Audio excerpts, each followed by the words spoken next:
I'll just push through this tough day, or I'll be happy when this problem is over. Do these thoughts sound familiar? Do you ever find yourself overwhelmed by life's challenges, thinking how to embrace hardship and choose happiness? Don't worry, a lot of us feel this way. We often see hardship as a problem to be avoided, something that gets in the way of our happiness. We think that we'll only be happy once we get through the tough times. But the truth is that hardship is a normal part of life. We all go through difficult periods, whether it's dealing with stress, trauma, or a lack of support. These challenges can feel really heavy and make it hard to stay positive. However, what if I tell you that you don't have to wait until the hardship is over to be happy? What if you could actually welcome the tough times and choose happiness, even in the midst of struggle? It's not easy, but it is possible. With the right strategies, you can learn to see hardship as an opportunity for growth and transformation, rather than just a burden to bear. In this video, I'll share practical ways to help you start embracing hardship and choose happiness, even when life gets tough. Understanding hardship is the first step. Hardship is an unavoidable part of life. Everyone faces challenges, whether they are financial struggles, health issues, relationship problems, or career setbacks. When faced with hardship, it's common to experience a range of emotions, including stress, anxiety, fear, and sadness. These emotional responses are natural, but if not managed properly, they can lead to negative outcomes such as depression, chronic stress, and a decline in overall well-being. Do you know? Your mindset plays a crucial role in how you handle hardship. A positive, growth-oriented mindset can turn challenges into opportunities for personal development and happiness. Psychologist Carol Dweck defined two types of mindsets: fixed and growth. A fixed mindset believes that abilities and intelligence can't change, leading to a fear of failure and avoiding challenges. In contrast, a growth mindset sees challenges as opportunities to learn and grow. So, you must be wondering how to cultivate a positive growth mindset. First, embrace challenges. You should take challenges as opportunities to learn and improve. Instead of avoiding difficult situations, approach them with curiosity and a willingness to grow. Secondly, celebrate efforts and focus on the effort you put into tasks rather than the outcome. Recognize that hard work and perseverance are crucial to success. Now, let me share my journey with you and how I started embracing hardship and choosing happiness, even when life got tough. No matter what life throws at me, I always stay positive. Yes, you heard it right. Stay positive. I know staying positive can be hard, especially when facing challenges, but it is a choice you can make at any time. It's important to give yourself the space and time to work through your emotions. Consider your options and make decisions that support your well-being. Once I was going through a very hard time. I had lost my best friend. It was as if the world had come crashing down around me.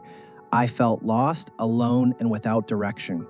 But I knew I had to find a way to stay positive, to keep moving forward, and to hold on to hope.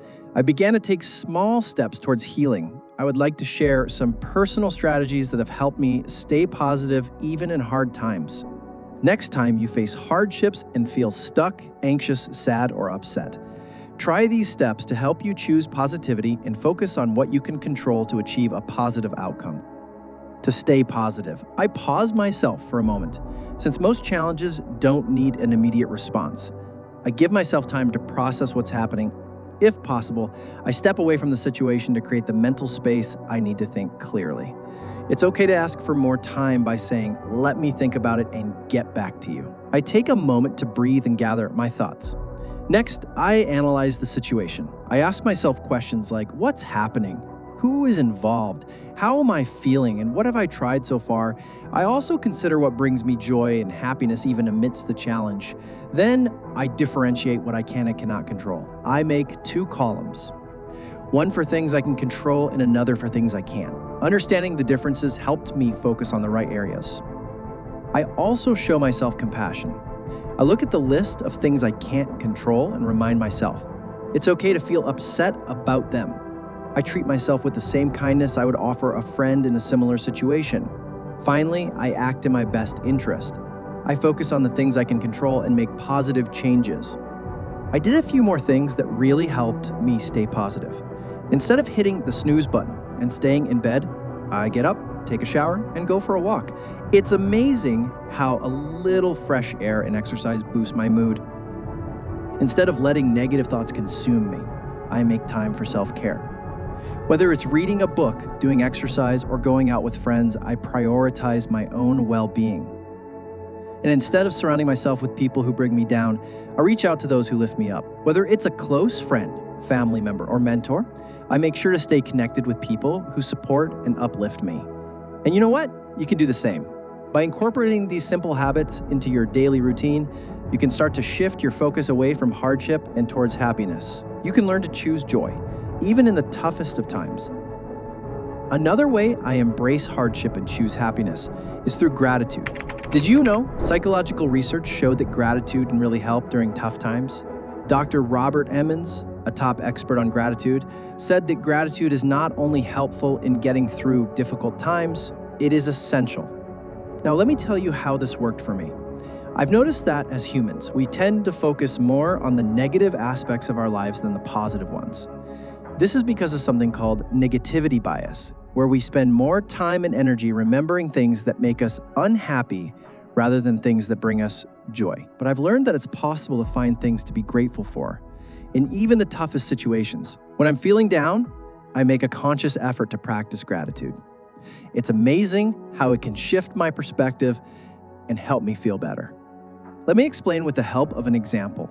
Suppose if I suddenly lost my job, I would focus on the fact that I still have food to eat and a roof over my head. If a friend hurts my feelings, I would remind myself of all the kind things they've done for me in the past and the many other close friends I have.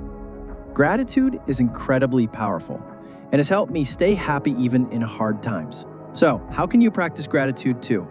Begin by focusing on the little things in your life that you are grateful for. This could be something as simple as a good cup of coffee, a beautiful sunset, or a supportive friend.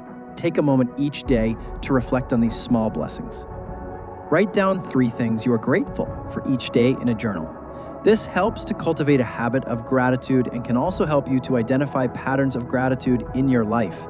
Express your gratitude to others by saying thank you, writing a thank you note, or giving a small gift. This helps to strengthen relationships and can also increase feelings of happiness and well-being. Practice gratitude even in difficult times by focusing on the things you are grateful for, no matter how small they may seem. This can help to shift your perspective and increase feelings of happiness and well-being. By focusing on gratitude, I found that I'm able to stay happy even in the face of hardship. And I truly believe that by incorporating gratitude into your daily life, you too can develop the resilience and perspective needed to embrace difficulties and choose happiness, no matter what comes your way. Moving on. So the next strategy that I incorporate into my life for embracing hardship and choosing happiness is mindfulness. I've learned that almost all of our unhappiness is caused by something that has occurred in the past. When we feel down, it's most likely because we are thinking about a past event that we cannot change. The past is gone, and what has been done cannot be changed. Yet for so long, we stay unhappy by focusing on the past. But I've realized that if I want to be truly happy, it's essential to focus on the present, on the here and now. After all, now is the only time we really have. We will never get the past back. By learning to focus on the present moment, I've become free from the past, no matter how bad it may have been. Of course, this is not an easy thing to do, but even if I succeed some of the time, it greatly reduces my unhappiness. Mindfulness has been incredibly beneficial for me in dealing with hardship. Do you know, mindfulness is about being fully engaged in the present moment without criticism or judgment. It helps me become more aware of my thoughts and feelings, allowing me to handle them better. I engage in activities that promote mindfulness, such as mindfulness meditation or even mindful walking. Now, let me tell you how I do mindfulness meditation. But before that, you need to know what it really is. So, mindfulness meditation is a mental training practice that helps you calm your mind and body by slowing down racing thoughts and letting go of negative emotions. Now, let me tell you how I practice mindfulness meditation. For me, mindfulness meditation involves setting aside a quiet space where I can sit comfortably without distractions. I close my eyes and focus on my breath, feeling the sensation of the air moving in and out of my body. If my mind starts to wander, I gently bring my attention back to my breath without judgment.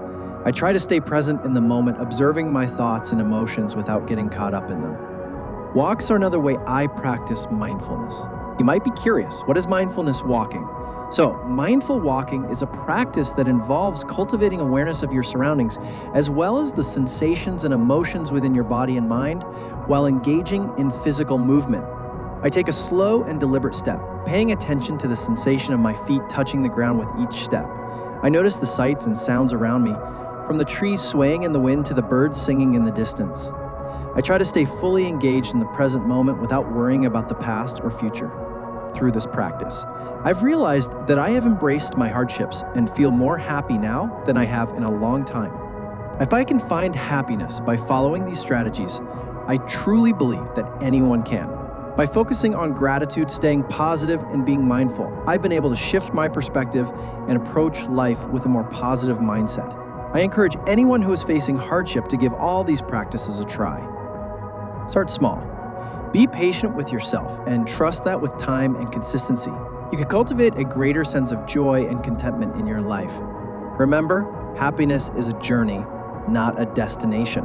By embracing the ups and downs with grace and resilience, we can emerge from even the darkest of times stronger and more fulfilled. So take the first step today and start embracing hardship and choose happiness. And good luck.